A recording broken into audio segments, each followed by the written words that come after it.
Hi, it's Leslie Meredith with Breakbulk Events and Media. I'm here in the studio in Bremen with Liz Whitehouse. She was just finished being part of a panel on the emerging markets around Africa. Liz is with Africa House, right? Yes, welcome. Thank you very much. It's lovely to be here. Oh, it's great to have you here. So, give us the highlights. What you'd like our audience to know. What are the opportunities in Africa, different countries, perhaps different sectors, and challenges? Um, I think that certainly people that I've met here tend to be quite anxious about Africa and quite scared of the continent. And I think there's a lot of misunderstanding. You know, Africa really is, there's a lot of opportunity at the moment. It's the one continent that is showing exponential growth compared to the rest of the world. You get markets like Ethiopia, where it's 8% per annum GDP growth. That's huge compared to anywhere else. So it really is the last place where we're seeing this amazing growth. If you kind of delve down a little bit deeper and you look at what's driving that growth in Africa, there's a number of things. I think you have urbanization certainly is one of the key drivers. You're seeing Africans move into cities at a pace never seen before. You know, in the next 4 or 5 years, the urban populations in Africa are going to double. And what that means is that it's placing enormous pressure on infrastructure in cities and the need to develop. The cities were not designed to cope with that many people. So that in itself is an enormous opportunity, because with that comes the need for power, water and sanitation, housing developments, and around that the build-up of industries to serve that growing population. So certainly urbanization as a whole set of it's a driver of growth on the continent. Also around those cities, and a driver in its own right, I suppose, is ICT, telecommunications. The world is changing. Africa is grasping very quickly the ICT revolution, largely because of, fixed line infrastructures and things in Africa have been unattainable for so long. They were too expensive. Governments couldn't afford them. So the private sector is really driving that development, and it's allowing for the first time Africans to be able to conduct business in a normal way.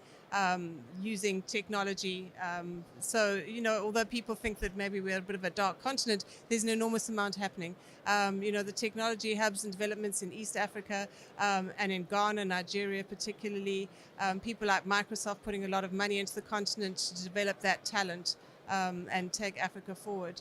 I suppose for me, one of the biggest drivers of growth really is the extractives industry. So that's oil and gas and mining. As we all know, Africa has a huge resource, minerals resource, and also a lot of exploration taking place around oil and gas, with investments coming to fruition fairly soon. And the important thing about extractive industry is often where the resource is, it's in the middle of nowhere. We call them stranded resources. So, for instance, What does that mean? it's stranded resource means it's in the middle of nowhere. There's no connection. There's no infrastructure. It's a resource, but it's literally stranded. So if you want to do something with that resource, you have to create the surrounding infrastructure. So the gas in northern Mozambique is a very, very good example of that. They found what will possibly be, I think it's the world's 12th largest natural gas resource in the north of Mozambique. It's offshore. If too close to a tiny, tiny town called Palma, which there really is nothing in Palma. It's a very remote, very small town. So what is going to have to happen to allow that project to come to fruition? They're going to have to do a lot of development. There's no roads leading there. There's no airport close by. There's no port. No port. There's no water and sanitation. There's no power that would be able to serve it. So you're going to see an entire city being built up around the need to develop that gas resource offshore.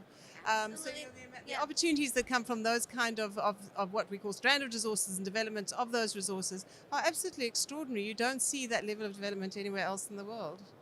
Absolutely. But do you think investors are hesitant for any reason to invest? Certainly that's going to be more expensive to put in all that infrastructure. And will it take more time? Certainly, I think people are hesitant, but sometimes the resources are so big that you can't not do it. I mean, this resource off Mozambique is the 12th largest natural gas find in the world. And obviously, and it's got big players in it. ExxonMobil has clearly seen the opportunity and has decided to go ahead and invest in that resource. Something like cobalt in the Democratic Republic of the Congo. The cobalt is an energy mineral, and there's enormous demand worldwide for it. And the DRC happens to sit on the largest resource. So the DRC, despite all its problems, it's an incredibly difficult country to deal in. It's very complex. Despite that, the cobalt is there and people need to get it out, so they will do what is necessary to extract that resource. Certainly it's an obstacle. It's not as easy as perhaps looking elsewhere, but I think the returns are large. Right. And on the panel, there was some talk about government instability, where you might have a project approved under one government, but there's some concern that that government may not be stable over the life of a project. Do you see that changing? That's a difficult question. And I would agree with you 100%. African politics is often difficult to understand from outside. It's very complex, and it perhaps doesn't work on the same basis as politics in Europe would work. So certainly that is a huge risk. If a government changes overnight, things can change overnight. You could have a license under a previous government to explore a resource, and the next government could have a different plan. So that is a huge risk. And in the short term, I don't see that changing. That is the way that the continent works, and it's a risk that exists.